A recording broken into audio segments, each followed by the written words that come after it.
Apollo Crews is an interesting individual. He definitely has the physique of a wrestler and he's pretty good in the ring, yet he's not being pushed on the main roster as a future star. Apollo is fast, agile, powerful, and just flat out entertaining to see in action, but his lack of character work seems to be holding him back from connecting with fans. Maybe learning about his journey will change your opinion of him, so here is Wrestling Origins Apollo Crews. Sesu Uha, pardon my pronunciation, was born on August 22, 1987 in Sacramento, California. He was actually raised in Atlanta, Georgia though, and was a wrestling fan since he was a kid. The first match he ever watched was The Undertaker vs. The Ultimate Warrior when he was just 4 years old, and he absolutely loved seeing these two giants go to war.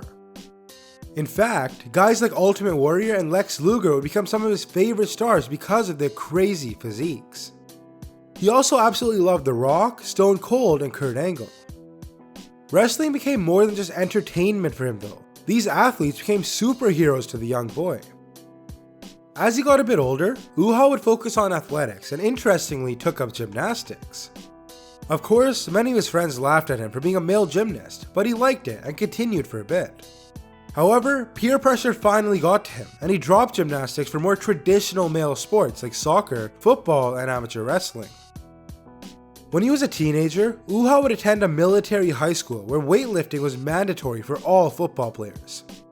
He would be forced into lifting heavy, and turns out, he was damn good. Uha would hold the record for the highest lifts in things like bench press and squat, and his insane strength inspired his first ring name, Uha Nation, in reference to how he was as strong as a whole nation. Side note, how impressive is it that despite his size, he's still able to pull off these high-flying, gymnastics-inspired moves in the ring? After finishing college, Uha decided to follow in the footsteps of one of his idols, Kurt Angle. Angle's story and journey to the WWE inspired him to pursue his own dream of being a professional wrestler, so that's exactly what he did. He got a part-time job to pay for his training at the age of 21, and would make his in-ring debut in August of 2009 under the name Uha Nation for World Wrestling Alliance 4.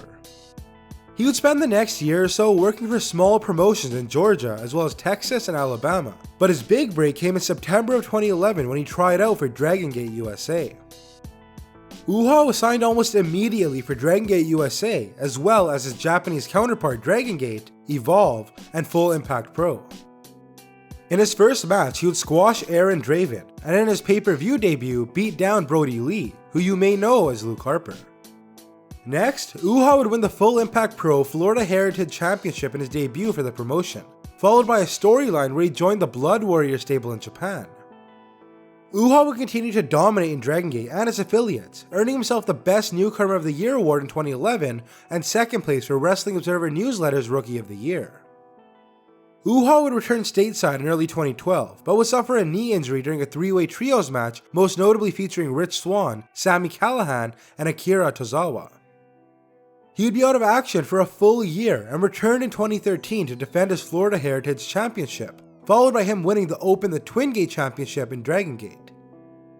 After losing the Tag Championships, Uha would suffer his first pinfall loss in a Dragon Gate ring nearly 2 years after his debut.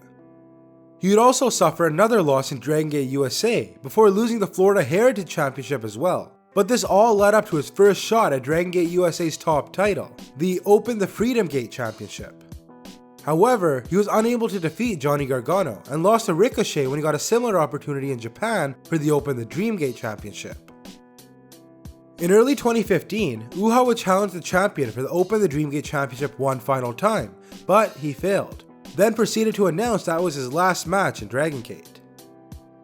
This wasn't a huge surprise to fans of Uha Nation, as it was rumored he had taken part in a WWE tryout back in late 2014 and had been offered a contract, but he didn't officially join the NXT brand until April 6, 2015. He was added to the latest class of NXT recruits and made his first televised appearance with William Regal to sign the contract. From there, he would begin working house shows before officially changing his ring name to Apollo Crews in August. Apollo Crews would make his televised NXT debut later in August at NXT TakeOver Brooklyn, where he defeated Tye Dillinger. Next, he would win a Battle Royal to become top contender for the NXT Championship. He would go on to win the match against Finn Balor, but by disqualification after he was attacked by Baron Corbin, thus didn't get the belt. Cruz and Corbin's rivalry would build up to a match at NXT TakeOver London, where Cruz was defeated. After his relatively short time on NXT, Apollo Crews made his main roster debut on April 4th, 2016, on the night after WrestleMania. He would quickly find himself feuding with the Social Outcasts, which he won by defeating Heath Slater. Next, Crews would begin a feud with Sheamus after the Irishman cost him a match against Chris Jericho, and would go on to defeat him at Money in the Bank. As part of the 2016 WWE Draft, Apollo Crews was drafted to SmackDown and would have some initial success. He defeated Baron Corbin and Kalisto to become the #1 contender for the Intercontinental Championship, but was defeated by champion The Miz at SummerSlam.